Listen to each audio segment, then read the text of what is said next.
Hello dear aspirants. आज हम supreme court के एक नए जजमेंट के बारे में पढ़ने वाले हैं।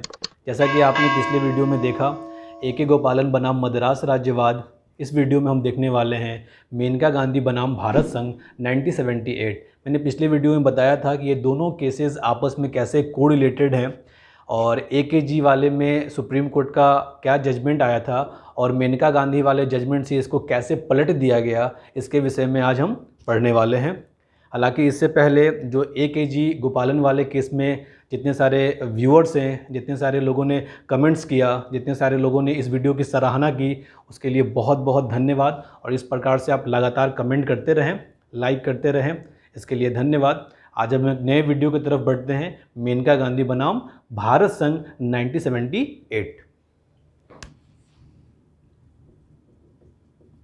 मेनका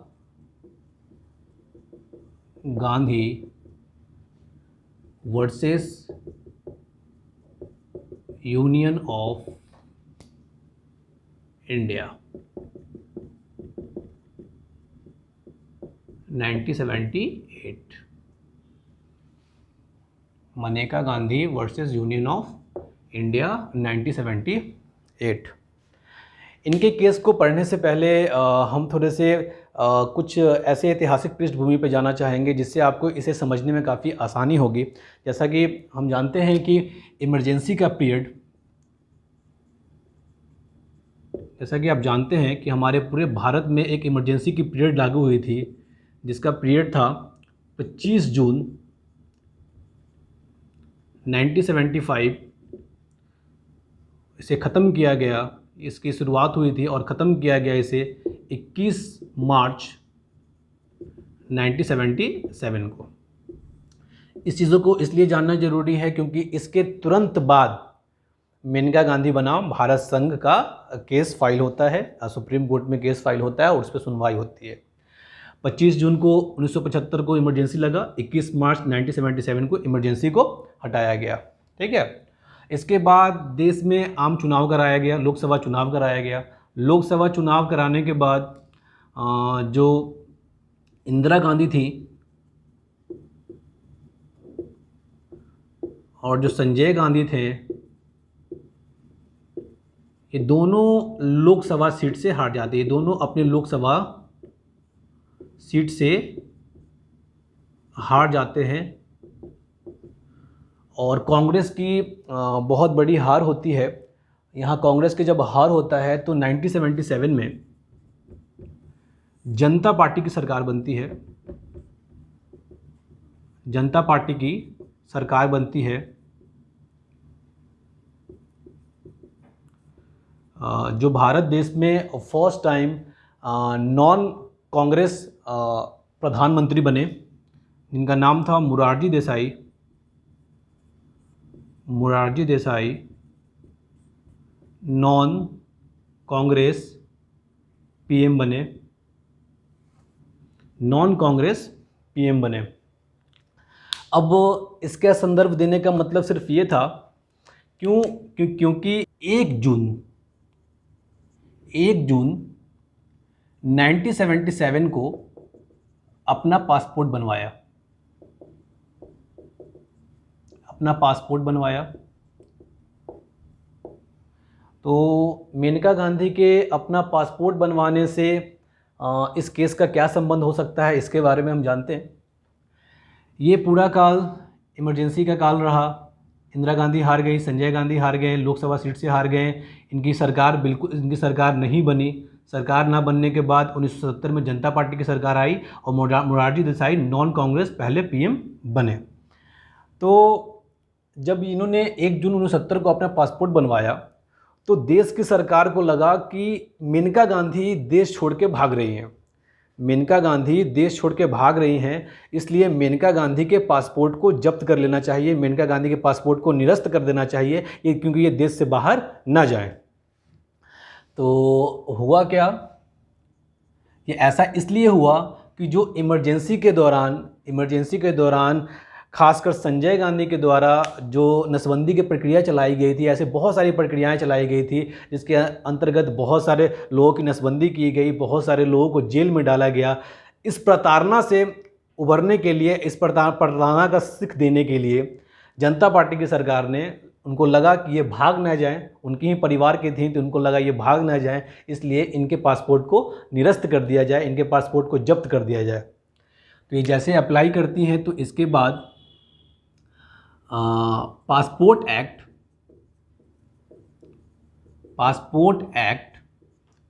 1967 की धारा, पासपोर्ट एक्ट 1967 की धारा 10 क्लाउज 3 सब क्लाउज सी के तहत,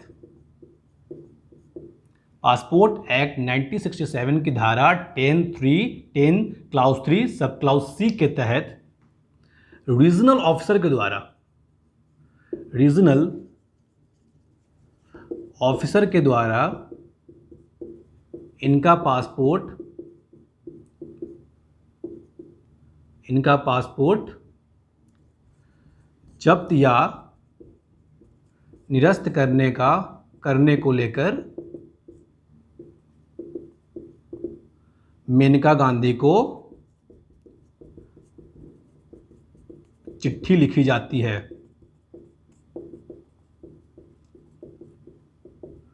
चिट्ठी लिखी जाती है।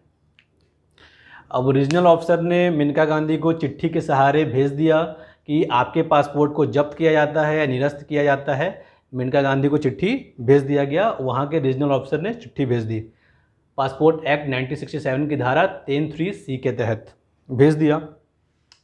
तो इंदिरा गांधी को लगा कि भाई हमारा पासपोर्ट क्यों जब्त किया जा रहा है, और ये भी कह दिया कि अपने पासपोर्ट को आप 7 दिन के अंदर रीजनल ऑफिस में जमा कराएं।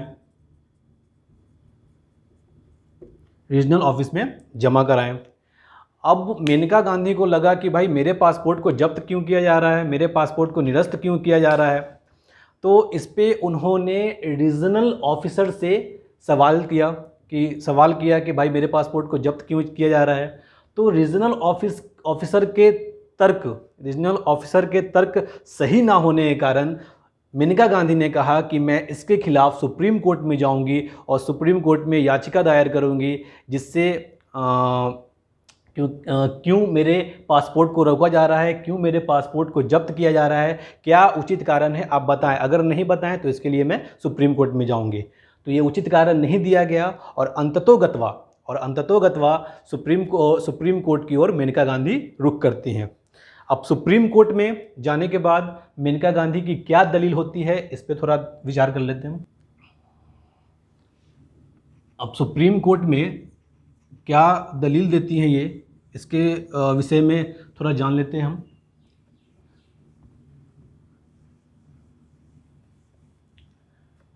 मेनका गांधी ने अपने वकील की सहायता से सुप्रीम कोर्ट में याचिका दायर किया और कहा कि मेरे पासपोर्ट को जब्त किया जा रहा है और रीजनल ऑफिसर के द्वारा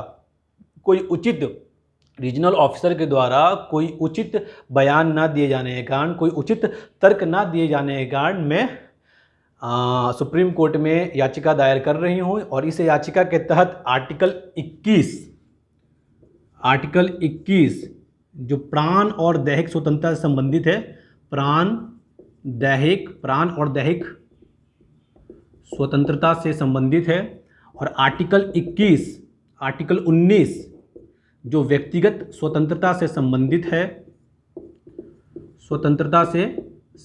है, और आर्टिकल 14 जो विधि के समक्ष समानता से संबंधित है। इसके तहत इन्होंने सुप्रीम कोर्ट में याचिका दायर कर दी और कही कि मुझे देश से बाहर जाने से रोका जा रहा है, जिससे मेरे व्यक्तिगत स्वतंत्रता का हनन हो रहा है, मेरे प्राण और दैहिक स्वतंत्रता का हनन हो रहा है। मेरे साथ अगर किसी व्यक्ति को पासपोर्ट जारी किया जा रहा है, सबकी पासपोर्ट बनवाई जा रही है, और सिर्फ मेरे साथ ही ऐसा व्यवहार क्यों किया जा रहा है, मेरे पासपोर्ट को जब्त क्यों किया जा रहा है। विधि के समक्ष समानता का भी उन्होंने आर्टिकल 14 को भी उन्होंने उसमें डाल दिया। ये 3 आर्टिकल के आधार पे उन्होंने अपनी याचिका दायर सुप्रीम कोर्ट में कर दी। आप ध्यान रखेंगे कि ए के गोपालन वाद में भी ये तीनों सारे आर्टिकल थे। अब थोड़ा सा ये 3 चीज़ों पे उन्होंने सुप्रीम कोर्ट में याचिका दाखिल करी। अब हम थोड़ा सा ए के गोपालन वाले केस में चलते हैं, अब ए के गोपालन के केस से आपको ये चीज़ें कितनी आसानी से समझ में आ जाएंगी, इस पे थोड़ा ध्यान देंगे आप। आपको पता होगा ए के गोपालन,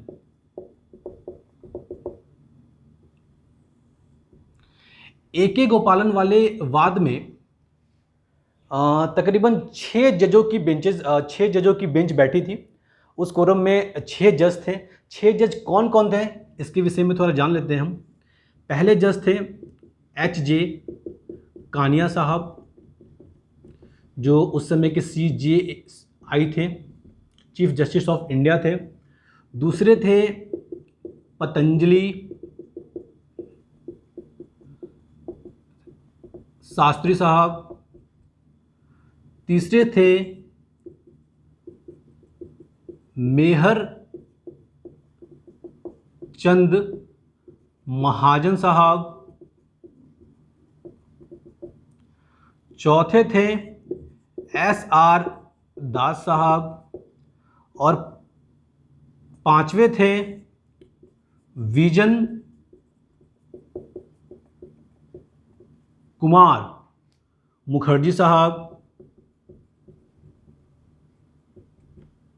और छठे थे सईद फजल अली साहब। ये 6 जजों की बेंचेस बैठे थे। हालांकि आपको जजेस के नाम याद करने ज़रूरी नहीं है, लेकिन जजेस के नाम थोड़ा बहुत याद रहने से चीज़ें कंटेक्स्ट क्लियर होती हैं कि ये चीज़ें किस प्रकार से हुई थी, किन जजों ने ए के गोपालन में क्या अपना जजमेंट दिया था और किन जजेस ने मेनका गांधी वाले बाद में क्या अपना जजमेंट दिया था। इससे बस ये क्लियर होता है। हालांकि जजेस के नाम आपने याद रखने इतने इंपॉर्टेंट नहीं है, हालांकि याद रहता है तो काफ़ी अच्छी बात है। तो HJ कानिया उस समय के CJI थे, पतंजलि शास्त्री, मेहरचंद, SR दास, विजन कुमार मुखर्जी और सईद फजल अली, ये 6 जजों की बेंच बैठी थी।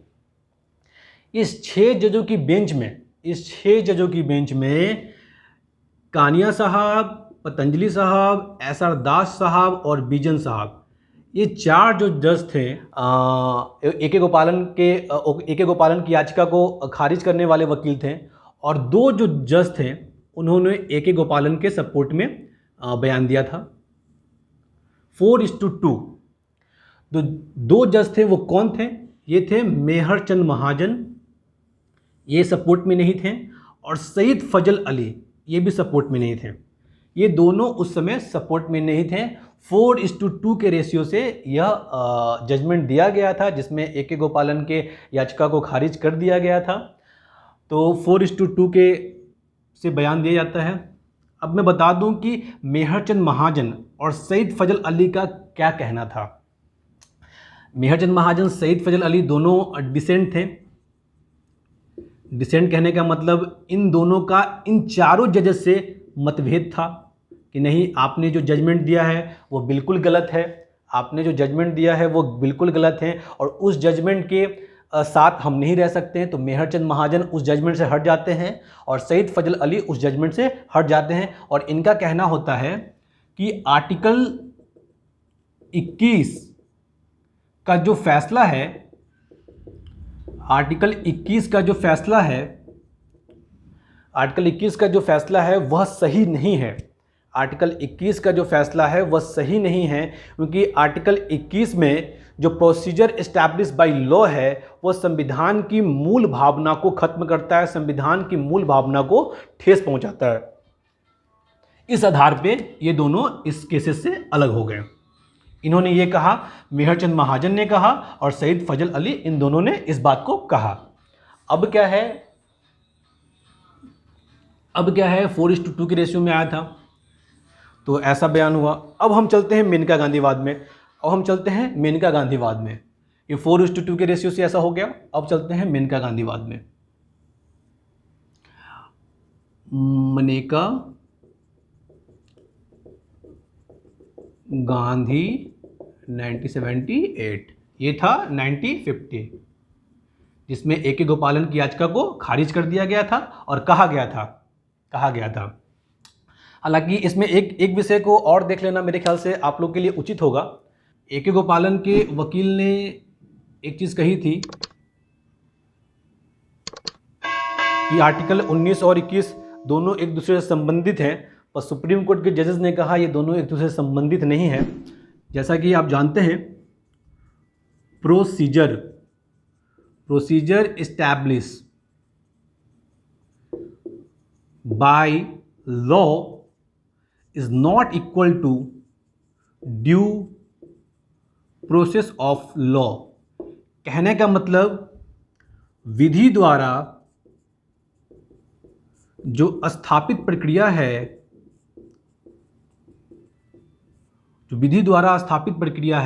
वह विधि के उचित प्रक्रिया के बराबर नहीं है। जो विधि द्वारा स्थापित प्रक्रिया है, जो आर्टिकल 21 में कहा गया है, जो विधि द्वारा स्थापित प्रक्रिया है वो विधि के उचित प्रक्रिया के बराबर नहीं है। यानी जो प्रोसीजर एस्टैब्लिश बाय लॉ है वो ड्यू टू प्रोसेस लॉ के बराबर नहीं है। और ये भी कह दिया सुप्रीम कोर्ट के जजेस ने 1950 वाले केस में यह भी कह दिया कि जो आर्टिकल 21 में जो लिखा है प्रोसीजर एस्टैब्लिश बाय लॉ, ये बिल्कुल ठीक लिखा है। और ये भी कह दिया कि आर्टिकल 21 और आर्टिकल 19 को एक साथ नहीं देखा जाना चाहिए, एक साथ नहीं देखा जाना चाहिए। ये सारे दलील उन्होंने ए के गोपालन वाले वाद में दे दी। ये चार जो जज थे, इन्होंने चारों जज की ये राय थी कि ये दोनों इक्वल नहीं है। आर्टिकल 21 जो प्रोसीजर एस्टैब्लिश बाय लॉ है वो ठीक लिखा है। आर्टिकल 21 और आर्टिकल 19 दोनों को एक साथ नहीं देखा जाना चाहिए। ये AKG वाले केस में हुआ था। अब इस प्रोसेस को कैसे मेनका गांधी वाद वाले में पलट दिया जाता है, इस पे ध्यान देंगे। हालांकि मुझे लगता है कि यहाँ तक आपने बहुत ही बेहतर समझा होगा, और अगर चीज़ें बेहतर समझ नहीं आई तो आप थोड़ा वीडियो को पीछे करके या ए के गोपालन वाले केस को देखकर इसको और आसानी से समझ सकते हैं। हालांकि आपको समझ में आ गया होगा, तो हम आगे बढ़ते हैं।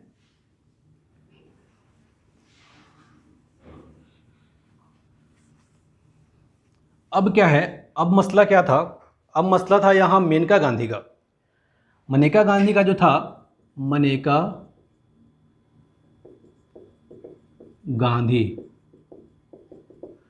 हालांकि वीडियो थोड़ी लंबी हो जाती है, लेकिन मेरे ख्याल से अगर वीडियो लंबी होती है और चीज़ें सही समझ आती है तो मेरे ख्याल से वीडियो लंबा होना कोई ख़राब नहीं है। वीडियो लंबा हो तो आप उसे बहुत ही आराम से देखें, थोड़ा पॉज कर लें, फिर आराम से देखें, फिर दोबारा देखें। तो इसे आप आराम से देखें, पर चीज़ें आपको सही तरीके से समझ में आ जाएंगी। 1978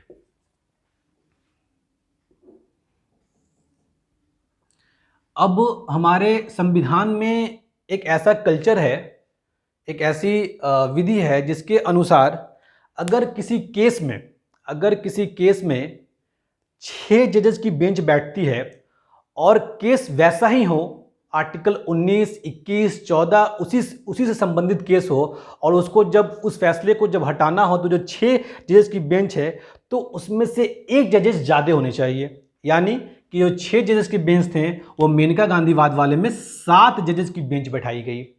7 जजेस की बेंच बैठाई गई। वो जजेस कौन थे, इसके विषय में देख लेते हैं हम लोग। पहले थे मिर्जा एच बेग साहब, जो उस समय के CJI थे, उस समय के चीफ जस्टिस ऑफ इंडिया थे। दूसरे थे YV चंद्रचूड़ साहब। तीसरे थे VR कृष्ण अय्यर साहब।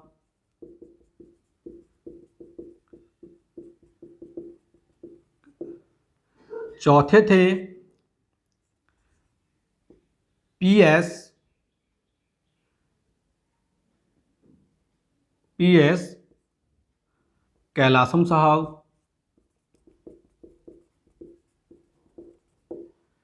पांचवें थे PN भगवती साहब, और छठे थे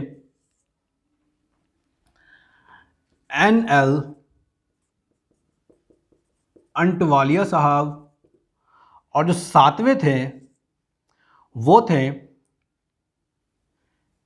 S मुर्तजा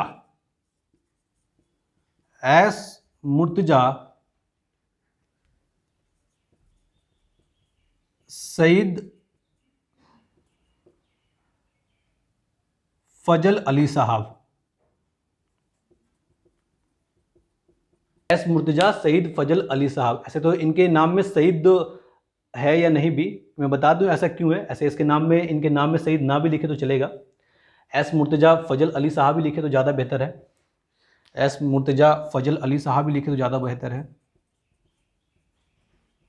अब मैं आपको बस एक कंटेक्स्ट बताना चाहता हूँ। मैंने पहले भी कहा कि जजेस के नाम याद रखने इतने इम्पॉर्टेंट नहीं हैं, लेकिन अगर जजेस के नाम आपने याद रहते हैं तो बहुत अच्छी बात है, जिससे आपने कंटेक्स्ट बहुत ही आसानी से आपने ध्यान आ जाता है। तो मेरे ख्याल से जजेस के नाम कभी कभी याद अगर कर लें आप तो ज़्यादा बेहतर है। इसलिए बेहतर है, इसमें ध्यान देंगे। जो 1950 वाले बाद में जो सईद फजल अली साहब थे, जिन्होंने गोपालन के समर्थन में बात कही थी कि आर्टिकल 21 को देखा जाना चाहिए, यही सईद फजल अली के ये बेटे हैं एस मुर्तजा फजल अली।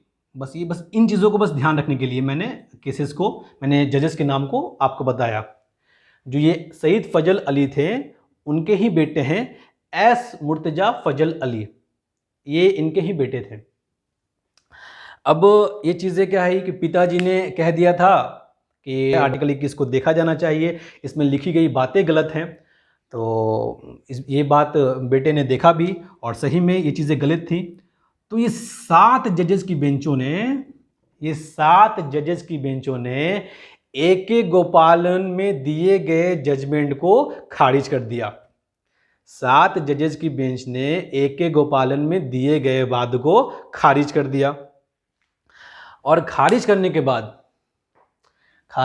बाद क्योंकि हालांकि इस दौरान इन जजेस से काफ़ी गलती हो गई थी, और इन जजेस से गलती होने के बाद इस केस में सुधार करने का मौका मिला था, तो इसमें 7 के 7 जजेस ने इसके समर्थन में फेवर दे दिया, और कहा कि जो आपने देख ही लिया होगा, और कहा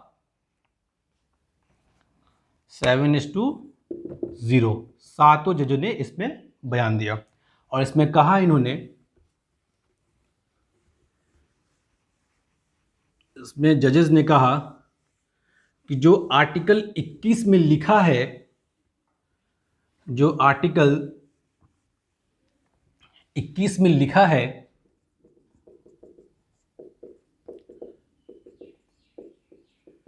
लिखा है प्रोसीजर इस्टेब्लिश बाय लॉ, वो लिखा तो ठीक है, लेकिन इसका मतलब यह नहीं कि कोई प्रोसीजर इस्टेब्लिश बाय लॉ के तहत कोई ऐसा कानून बना दिया जाए जो संविधान की मूल भावना को ठेस पहुंचाती हो, जो फंडामेंटल राइट को ठेस पहुंचाती हो, जो आर्टिकल 21 का हनन करती हो, आर्टिकल 19 का हनन करती हो, आर्टिकल 14 का हनन करती हो। तो इन चीज़ों के साथ अगर प्रोसीजर इस्टेब्लिश बाय लॉ लागू होता है तो वो गलत है। उसके अनुसार क्या करना होगा कि अगर प्रोसीजर इस्टेब्लिश बाय लॉ अगर लागू है तो इसे जजेस के द्वारा खारिज किया जा सकता है, और इसे ड्यू प्रोसेस ऑफ लॉ के द्वारा देखा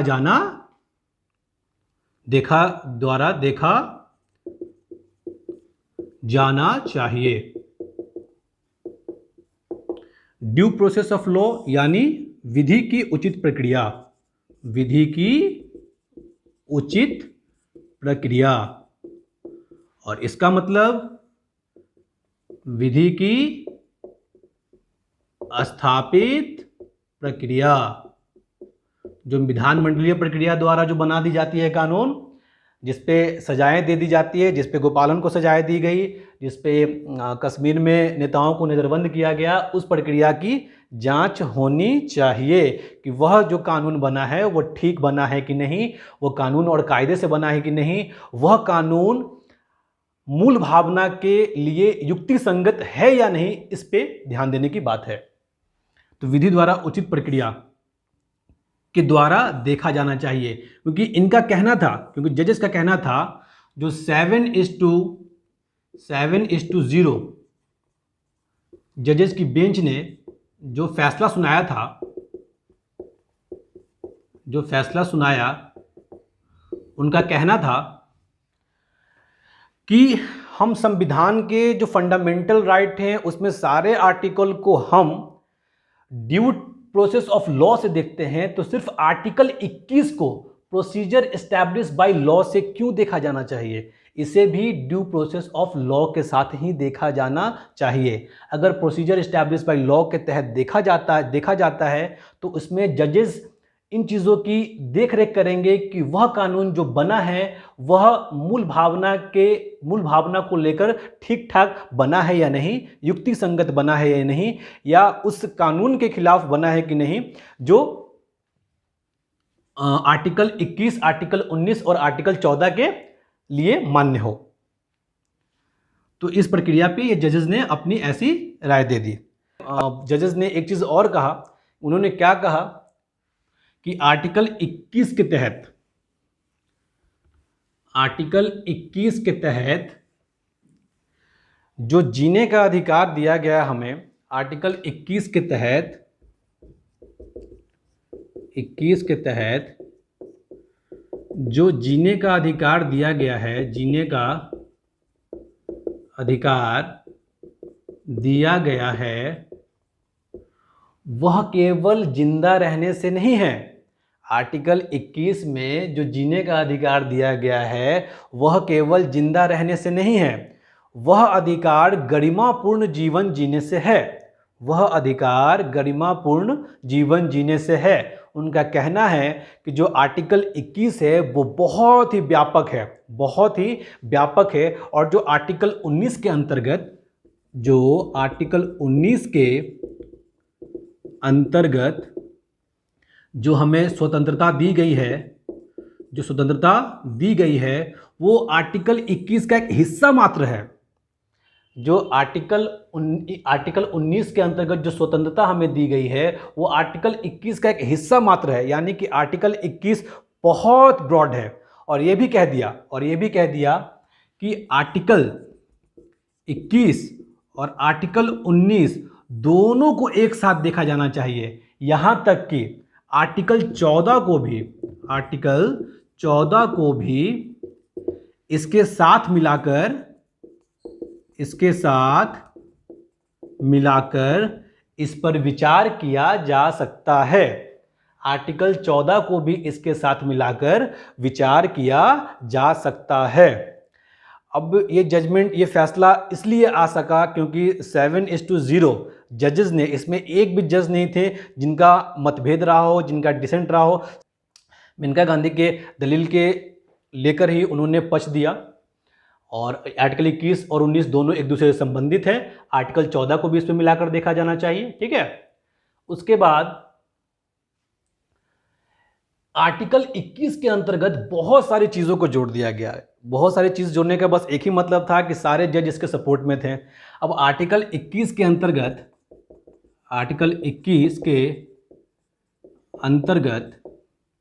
बहुत सारी चीज़ें जोड़ दी गई मेनका गांधी वाद के बाद, क्योंकि सारे जजेस इसके सपोर्ट में थे। तो इसके अंतर्गत एकांत में रहने का अधिकार, जो हाल फिलहाल में ही जुड़ा है, एकांत में रहने का अधिकार को जोड़ दिया गया है। निःशुल्क शिक्षा का, निःशुल्क शिक्षा का अधिकार जोड़ दिया गया है, शिक्षा का अधिकार जोड़ दिया गया है 14 वर्ष तक निःशुल्क शिक्षा का अधिकार को जोड़ दिया गया है। तीसरा है एक बहुत ही, इसमें कुछ लोगों को अच्छा भी लगेगा, पर्याप्त नींद लेने के अधिकार को भी जोड़ दिया गया है, अधिकार जोड़ दिया गया है। 4 शोरगुल से मुक्ति का भी अधिकार जोड़ दिया गया है। अगर आप रात में सो रहे हों तो रात के 10 बजे से लेकर सुबह 5 या 6 बजे तक अगर कोई ऐसी शोर शराबे होती हैं तो उसके खिलाफ आप सब सुप्रीम कोर्ट में याचिका दाखिलनामा कर सकते हैं कि मुझे परेशान किया जा रहा है। तो शोरगुल से मुक्ति का भी अधिकार दिया गया है, शोर शराबे से मुक्ति का भी अधिकार दे दिया गया है। और हालांकि इसमें अभी हाल फिलहाल में होमोसेक्सुअलिटी को लेकर भी